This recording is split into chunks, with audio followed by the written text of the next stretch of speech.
I'd like to welcome everyone today to the Travel Rule Information Sharing Alliance webinar series. This is the first in 3 that we're going to be providing over the next several weeks in recognition of some very significant milestone dates ahead in the travel rule world. Today's presentation is going to be anchored by one of our board members, Lana Schwartzman, as well as T.S. Felstead, who is one of the TRISA members, who can tell us a little bit about what that actually means.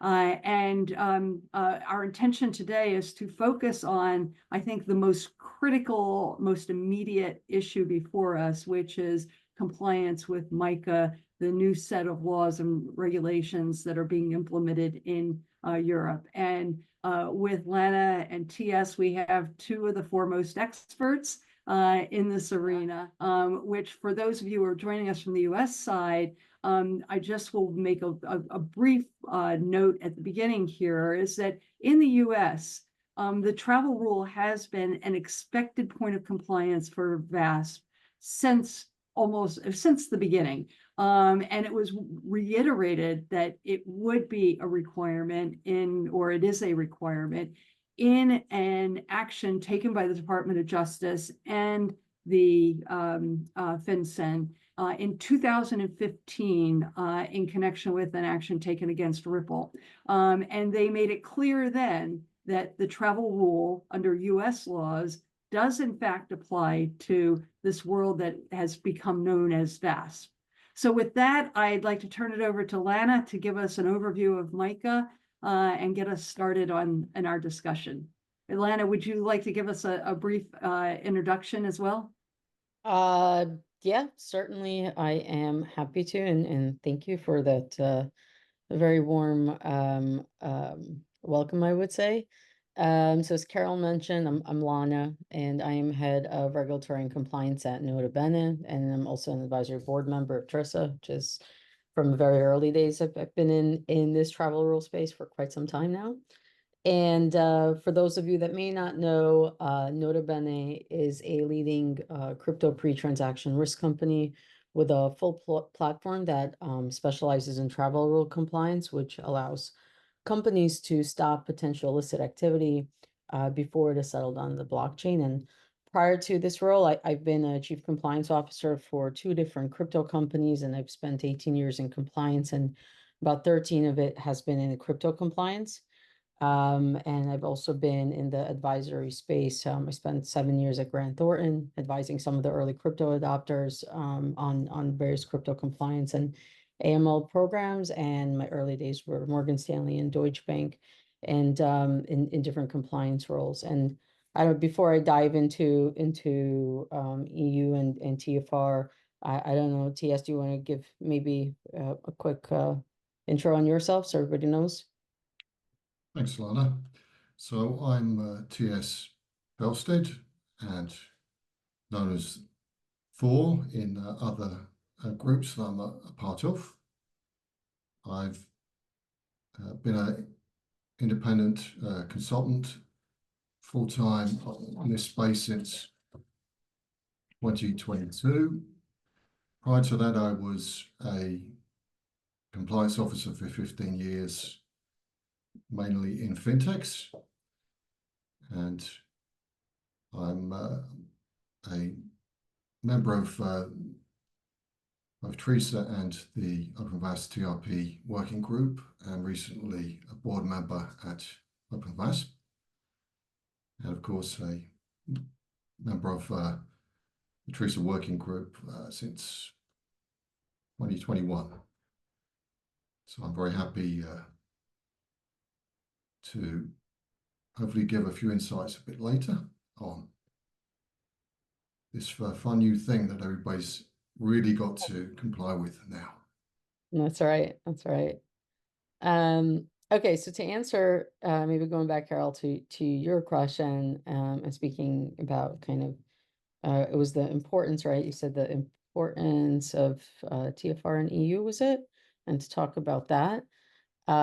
I figure maybe like just to take a couple of steps back and to make sure that we're all kind of level set and aligned on travel rule and kind of its early days.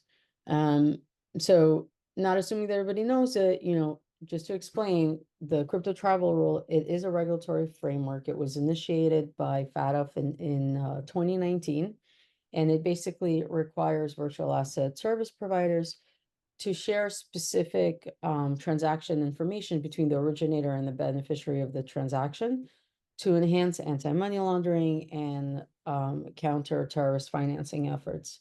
And it's essentially an adaptation of the wire transfer rule, right, which has been like this cornerstone in preventing money laundering and illicit activity in traditional finance for decades, and ensuring kind of the secure and compliant transfer of funds globally.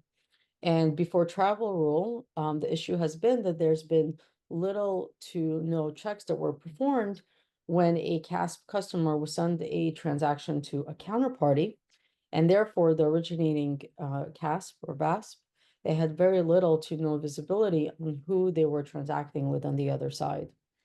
And this always increased this inherent counterparty risk when it comes to sanctions, illicit transactions, and high risk activity. And now in EU specifically, right, you have the transfer of funds regulation, which is applicable to all 27 member states and 3 EEA EFTA states, which is Iceland, Liechtenstein, and Norway. And this basically sets uniform travel regulations for all. And then you also have the accompanying the EBA, European Banking Authority, travel rule guidelines that go along with this. And if, like my team, you've kind of delved into these regulations in exhaustive detail, you'll find that they are highly prescriptive and they provide CAS with clear and specific instructions on how to achieve this full compliance, which is being expected of all EU CAS by the 30th of December of this year. 30th December is kind of your go-to date. And nota bene, of course, we provide tools and solutions that would help companies comply with this and make it easy for them to operate within the regulatory framework and still foster innovation. So I hope that answers your question. You're on mute, Carol. What are the consequences if you aren't compliant by December 30th? And can you go to jail for that? Yeah, definitely. Like December 31st, you're gonna go to jail. I'm totally kidding. Do not go me on this. I'm completely joking with this. So there are obviously various consequences that you can think about. What happens in non-compliance, as with any regulation, right? What happens when you don't comply? You mentioned in your intro, right? There was a Ripple case, for example, in the US, right? You have various consent orders. You would have different fines. You could have your licenses being pulled. You're going to have your reputational risk, who wants to be in the headlines, right, for something bad. And then, of course, as TS and myself, former chief compliance officers, there is also kind of the responsibility that we have as CCOs and kind of civil responsibilities that come with doing anything and following any kind of sort of regulations in place.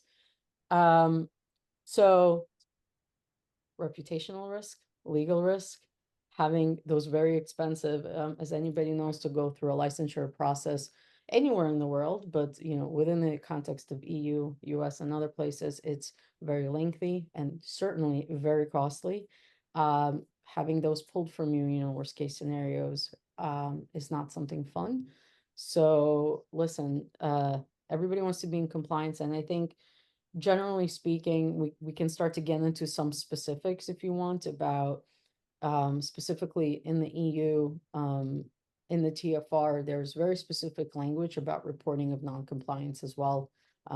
As I just put in my LinkedIn post recently, like tattertailing basically. So it's going to start to like be the snowball effect, I feel.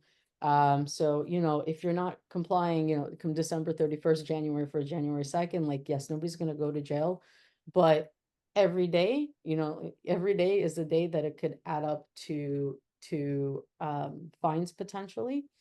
And ultimately, with reporting of non-compliance, it has to be done within 3 months once you notice it. So Now, I know that we have a separate regime, compliance regimes in the UK now from that of MICA. And we are hearing some reports now that in the context of seeking licensing approvals, that CAFs or VASPs are being asked in the UK to provide evidence of their travel rule compliance. Are we going to see that same kind of requirement or look-see or review in EU countries as well? I'm happy to answer that unless you want to, TS. Please go ahead. Okay. So you're right, it's in the UK, it's in other jurisdictions as well. And actually in our Nota Bene annual State of Crypto Travel Rule report, we have noticed a significant correlation between those countries that have travel rule as a licensing requirement and high level of compliance within the area. For example, another great example would be EU, and in Dubai under VARA as well. If you want to get your license there, you have to show how you are going to be compliant with the travel rule or be in the process of it as well. And it's another kind of great jurisdiction. And now going back to EU specifically, this would fall more so under the requirements that you would need as you're getting or as you're licensed in under MiCA. By the way, Carol, fun fact, I had all of my EU friends correct me, EU compliance friends, that it's actually MiCA, not MICA. I was corrected a couple of times and I've learned. So under MiCA, it would go under your licensure requirements as you're looking to set that up under your AML and regulatory framework. Another question that comes to mind is we have a December 30 date. What does that actually mean? Is that the date that you start looking for the solution and start implementing it? Or are you expected to be fully implemented by that date? And at what point would the first checks become, would we expect the regulators to start looking for the first time? So not to hog up all the space, feel free to interrupt, TS. You need to have everything in place by December 30th. It does not mean go start looking for how you're going to start to be compliant on December 30th. This is not just my opinion, it's in the TFR. I've also heard it from various folks at EBA as well in different conversations. So that is so you basically, the quote that was given to me by EBA is you should be doing, everything now to make sure that you are up and running and compliant for December 30th. You don't want to be the last one to the game, so to speak. So TS, what are your, you're sitting there on the firing line of being a compliance officer. What are the challenges around getting compliant in this time frame? Yeah, I have to say, luckily I don't have to report anything. I train and advise, so that's very convenient in the current environment. It's tough being a MLRO or a compliance officer, and main issue I would say is that if you don't understand the specific details, then you could be tripped up. For example, yeah, as Lana was saying, ultimately in the travel rule guidelines, the European Banking Authority has said if you don't comply with the travel requirements that they specify, your counterparties ultimately, at least in the EU, have got to, after warnings, stop doing business with you, to stop receiving transactions because they're taking it very seriously. I'm sure this will happen in other jurisdictions. The main thing is that you are having to, from December, definitely comply the travel rule to collect the information and transfer it. You are meant to do this 100% according to the TFR and the guidelines, the EBA guidelines. There is a small derogation, but it's simply, for example, if you're not receiving all the fields in your system or not able to transmit them all perfectly, then that's acceptable until July. Some misunderstand that there's a discussion in the guidelines of a transactional period up to 31st of July 2025. But it doesn't mean transitional like MiCA licensing, where you can just keep on doing the same thing you were doing before. They're merely saying that they understand that things won't be 100% perfect from December 30th. But yeah, don't wait until the last minute. If you haven't already started to look for a solution, things could be messy for you, and also your customers could be inconvenienced to quite a high degree, because a lot of people are exchanging and receiving through decentralized exchanges and CASPs. It's not just about receiving peer-to-peer anymore. So if it's under the scope and definition of a CASP, which is in Europe a bit broader than under MiCA, a bit broader than the US or the FATF definition, be careful. You have to comply. Well, that may be a good jumping off point to who actually does have to comply. There's been a lot of conversation around, in particular, unhosted wallet solutions. Any thoughts on that point? So yeah, unhosted wallets was quite an issue in Europe. So initially there was a feeling that it would be a total ban, that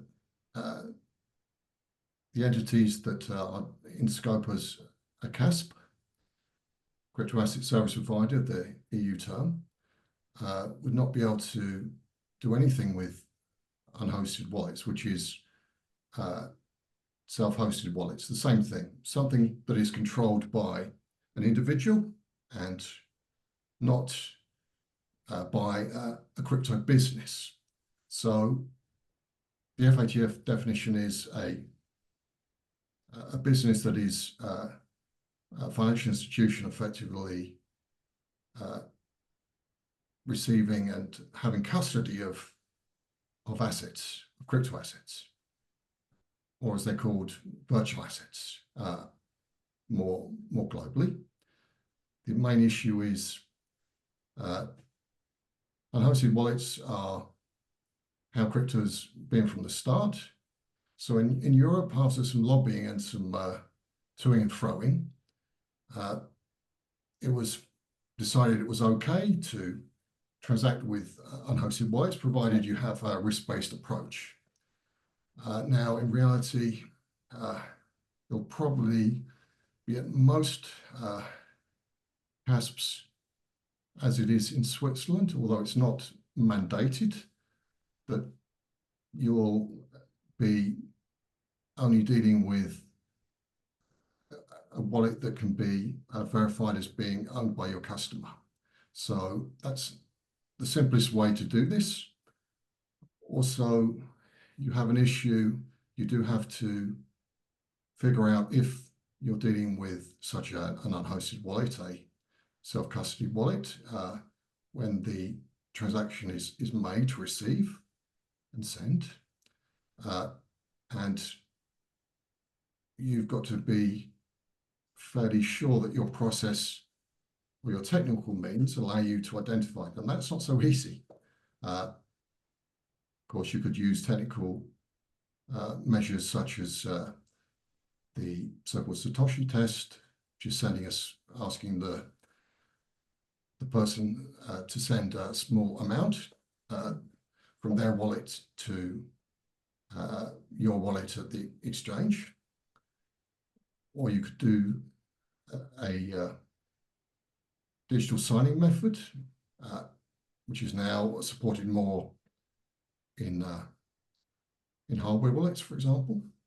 But it's luckily more about a risk-based approach, but there are hard limits.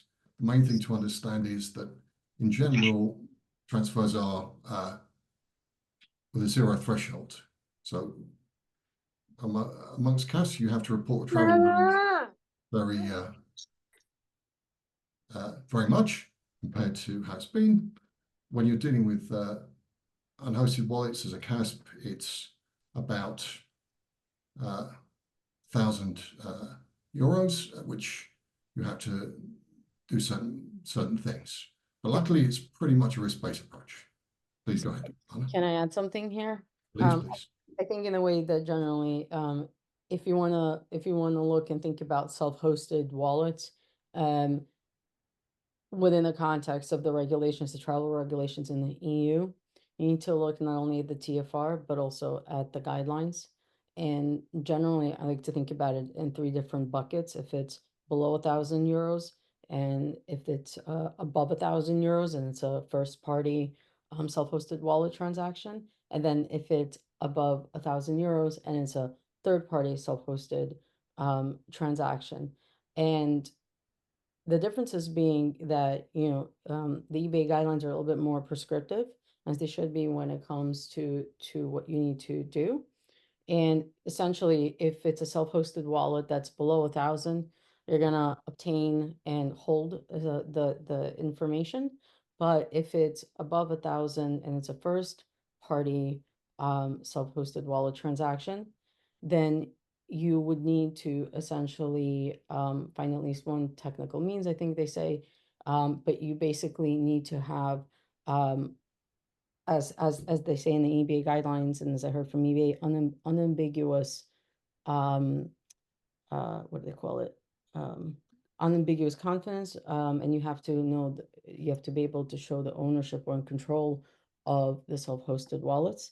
And yes, you can use various means to do so, whether it is going to be cryptographic signature proofs, which generally speaking are the most secure, or of course you can do microtransactions Satoshi test, right? You can do self-declarations, you could do screenshots, which are least secure. I would never do screenshots as a compliance officer. By the way, fun fact, in Germany, BaFin in their guidance said they do not accept screenshots for them specifically. But that's just one specific regulator within the EU.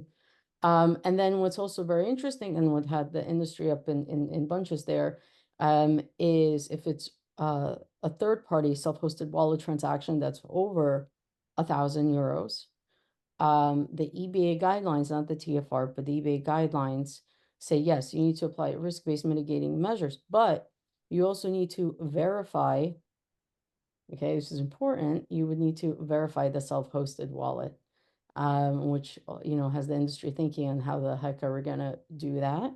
And some of us have already, nota bene, introduced and announced solutions for that, for third-party self-hosted wallet verification. So I agree, it's a risk-based approach, but I think you want to think about it in kind of these tranches. And kind of depending of where you are on the tranche, you might have to do more, and you have to do a little bit less, depending. So I'm a CASP or a VASP that has EU operations. I know the December 30 date is coming.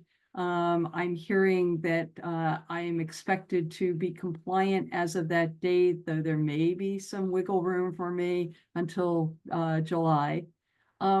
What do I need to be doing now? What are the steps I need to be taking to get myself compliant? And what should I anticipate as some of the challenges I might come up against in that process? First, have a good cry about it. Yes. Totally joking. I don't, TS, you want to take that one or should I? Sure. So first, if you can have an idea of who your counterparty VASPs and CASPs are, start investigating what solutions they're using to exchange travel information. Well, when you receive a transfer after December 30th, you're going to have to try and figure out, is it an unhosted wallet or coming from a CASP or a VASP? If you are doing a lot of business with other counterparty businesses, you'll want to find out what technical solution they're using to exchange travel information and join with them. This has, of course, meant that there are various islands. There are no single, for want of a better word, travel rule lists of counterparties yet. And there is no one dominant network you should join if you're a CASP or VASP, either in Europe or globally, although there are regional ones for specific countries. So you'll probably find yourself, if your counterparties are around the world, joining more than 2, maybe even 3 different networks to exchange the travel information. There is no single SWIFT or FedWire, unfortunately, from a simplicity point of view to join. And into this mix, you have basically Teresa and OpenVAS TRP, which are open protocols. So if you are trying to do this from scratch and are not sure of your counterparties, then you will pretty much find out later on. So probably best to investigate all of these solutions that are available and look at the costs. You will then know if you have to make changes to your user experience. Unfortunately, I think that's going to be inevitable for most customers because it's quite difficult otherwise to implement the travel rule correctly in a way that will be acceptable to the regulators, certainly in the EU, because as Lana said, it's a lot of prescriptive stuff in there, a lot of specific stuff. But we will not really know for sure how it all goes until basically the 1st of January. But yeah, you should be trying to figure out who your big counterparties are and just investigate the solutions available. Go ahead, Lana. Yeah, I would just add to that. I agree with you. I would just add to that. As a starting point, absolutely. That's what I did back in 2019 when I went and decided to be, as a CCO, that I had to be compliant with travel rule, and even in the early days. I don't know if it's also like in the reality of things that simple of like, hey, who are my top 20 counterparties or my top 50 counterparties, and go join everyone, because it's not just about joining, right? It's not just about transmitting the information. Travel rule is also it is about, you have to respond to the information, and especially in the EU, you want to think about how you're going to handle missing information, right? And if you are not responding again, you are going to be reported for non-compliance, and they kind of go hand in hand. And I think also, once you know who your counterparties are, we shouldn't forget the fact that you have to do their specific information in the guidelines and the TFR about due diligence, and how we're treating CASP due diligence as correspondent banking. So there's a set of obligations around that shouldn't be undermined as well. So I think generally it's, I'll come back to the reporting of non-compliance and response rates, but in knowing who the counterparties are, it's about reaching them. I don't think it's also, you know, there's a cost associated with like joining everything and everyone under the sun. So it's about reaching them and having them respond back to you.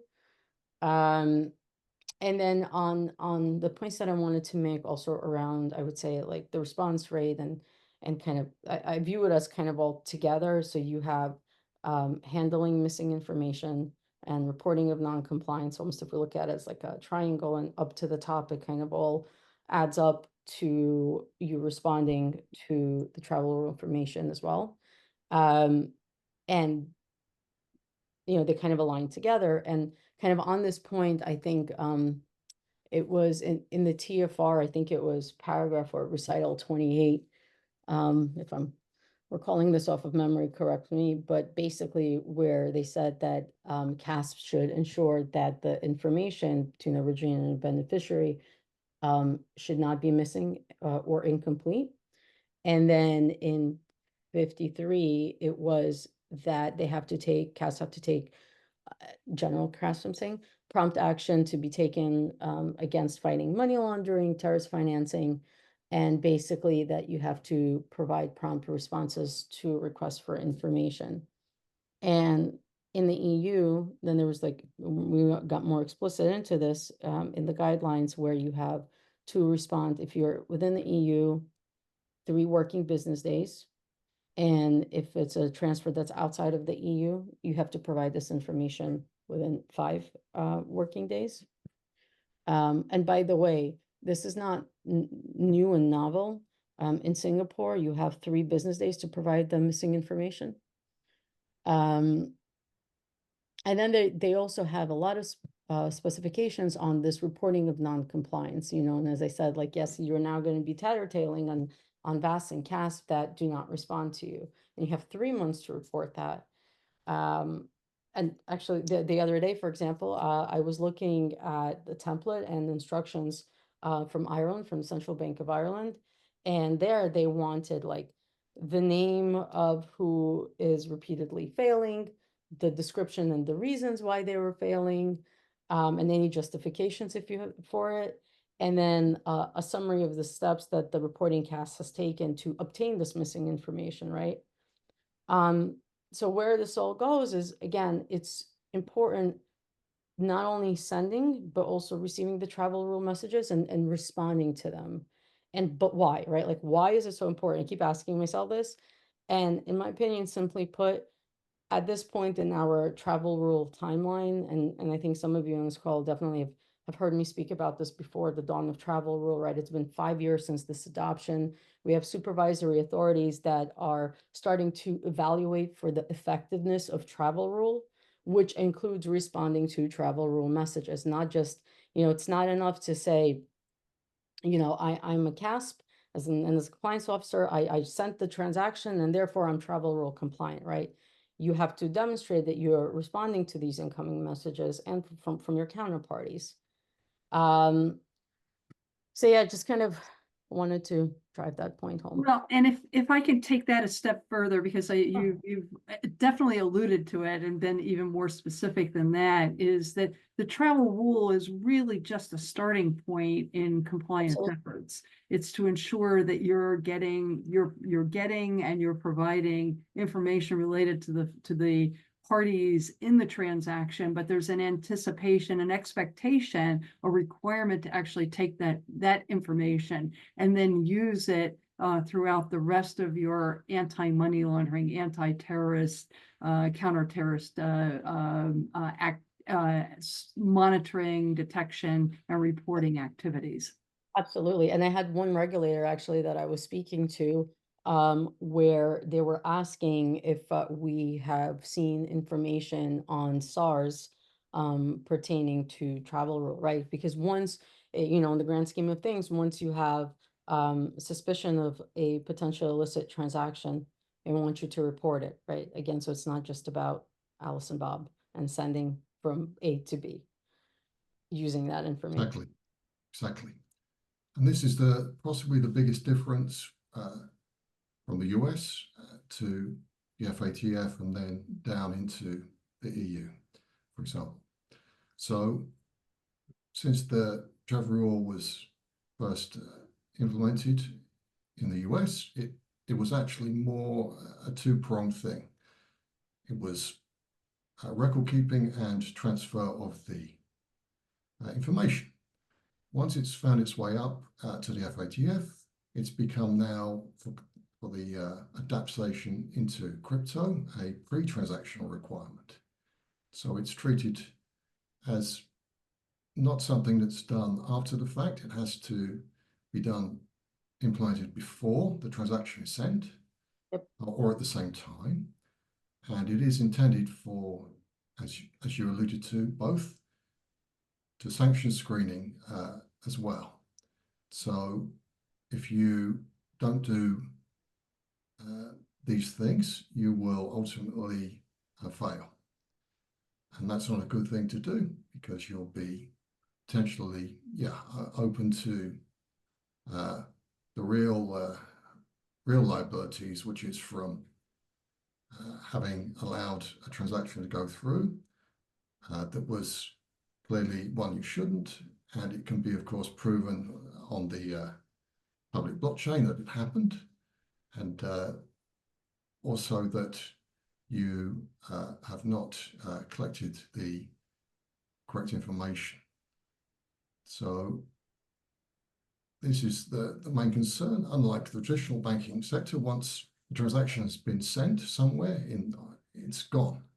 You can't easily put it back through the system. There's no system to do that. Of course, in reality, if you're dealing with VASPs, you can freeze, and then there are certain types of crypto assets that can be frozen. For example, Tether and similar stablecoins are freezable because of the mechanisms implemented. But the traditional ones, Bitcoin and so on, are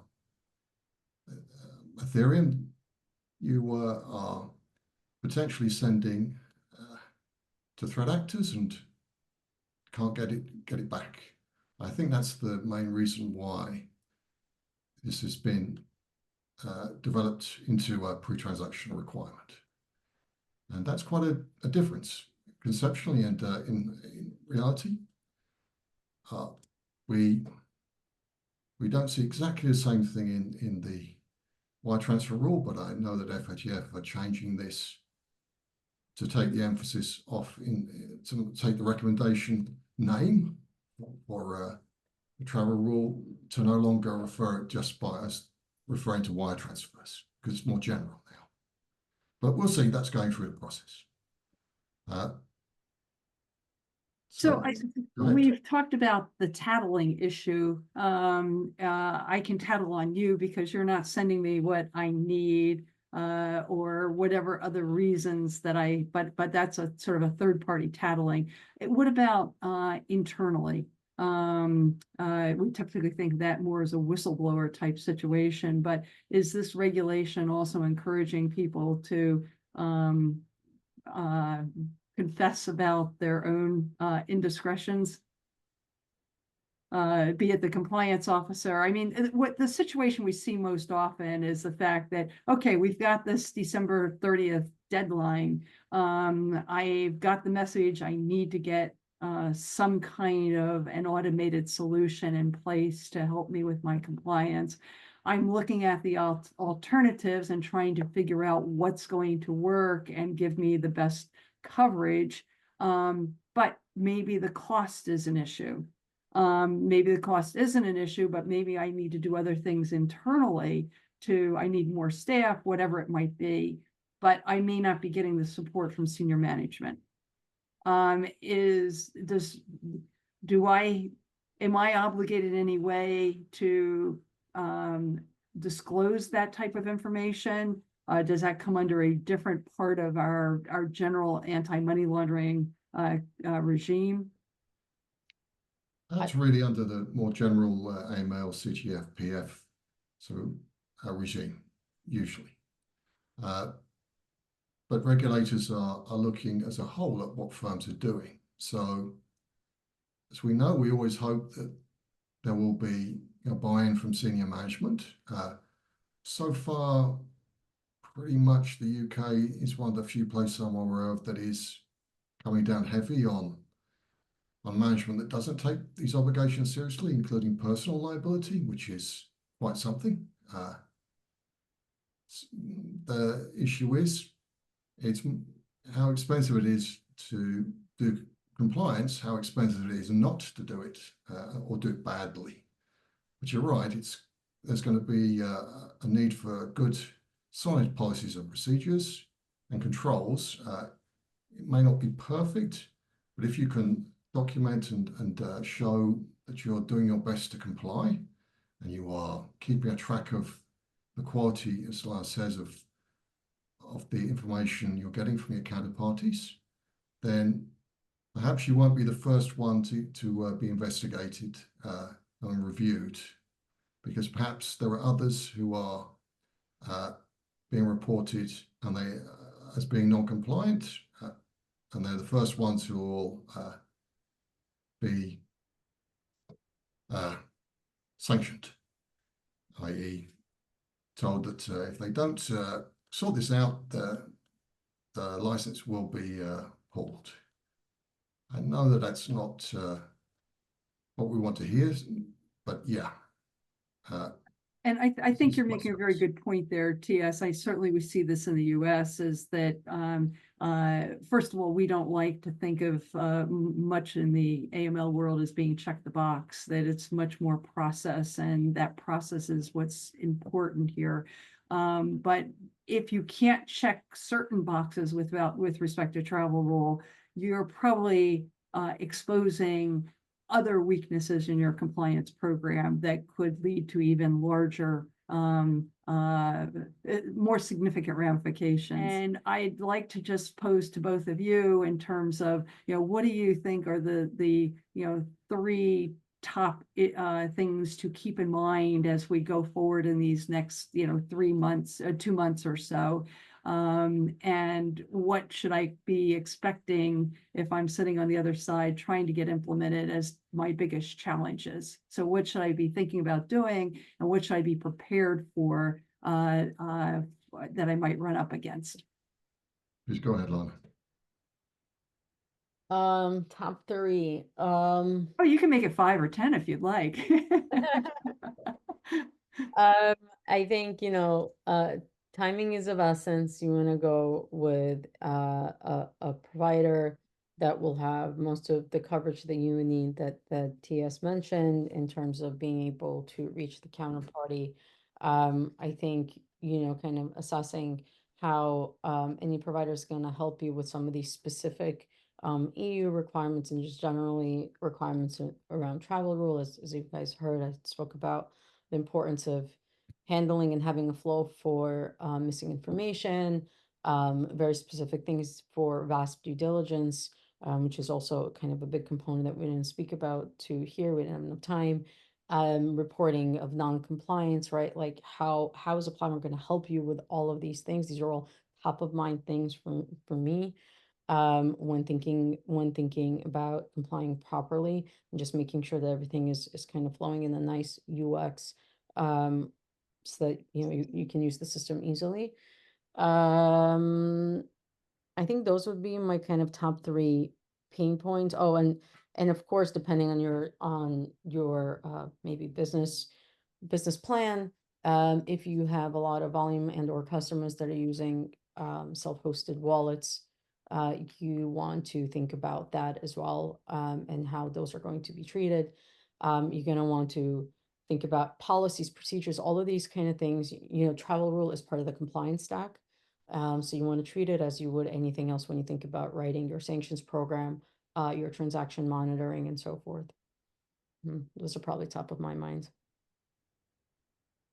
Exactly, and just to touch very briefly, so the technological measures are specified in the travel rule guidelines. The good news is they've reduced some of it from 2 to only 1 technical measure. So that could, for example, be blockchain analytics, as we know, the analysis and so on, TRM style of analysis. But of course, even the best and biggest can't look up and tell you based on address for every address that comes your way. Blockchain analytics is more effective than it's ever been. Lots of vendors, but still there are millions of new addresses made regularly that you won't know for certainly longer than you've got to actually do the compliance before you know what they are. So asking your person on the other end to either send their small amount for the small payment amount to you for the Satoshi test is okay, but better to do cryptographic signing, and there are various techniques involved. One of the pioneers of this was Swiss jurisdiction, and there are different methods. I am very happy to hear about AOPP, which is being implemented in quite a lot of hardware wallets, as well as with VASPs, particularly in Europe. And then there are vendor solutions, including the solution that Notably has for a similar thing. Me, I'm all for open permission solutions if possible, but that really isn't possible these days. So good news, the EBA did have a good consultation process and really did listen to industry, and that was very pleasant. I hope it's a model for other jurisdictions to do the same. Well, I'd like to thank our speakers today. My takeaway here is that obviously, with respect to the EU, the clock is ticking very loudly, and it seems like it's speeding up every day. The need to get your hands around this issue immediately and certainly make a very significant effort towards compliance is absolutely critical. There is exposure, because you have a very specific deadline to comply with. Whether or not there's what that grace period till July actually means, one should not take that for granted. And we all know that attitude is often the most significant aspect of compliance. To see that a true effort is being made, and if there's no room for non-compliance, that's definitely an issue. Also, just a quick little note that there is a big difference between the EU and the US. The US has the travel rule compliance trigger at $3,000. In the EU, it's at 1,000 euros. Or even zero. Oh, zero. Excuse me. I'm sorry. I had I know the 1,000 came up elsewhere in the conversation, but zero. And that is a real issue. And then I think the last piece is that the travel rule is really an important starting place, and making sure that you've got a good flow of data that you can rely upon and follow up on with respect to customer due diligence, and also how it flows into your transaction monitoring. So lots of issues here that are packed in, with the starting point being the travel rule. So I thank both Lana and TS for their time today. We're looking forward to our next session. We'll be featuring representatives from the Caribbean, as well as APAC, and potentially some other areas, to talk about travel rule compliance in those areas. And then the third session that we're going to do will be a presentation by the TRISA tech team on how the TRISA protocol works and can work with other travel rule solutions. So with that, thank you all, and we look forward to seeing you next time.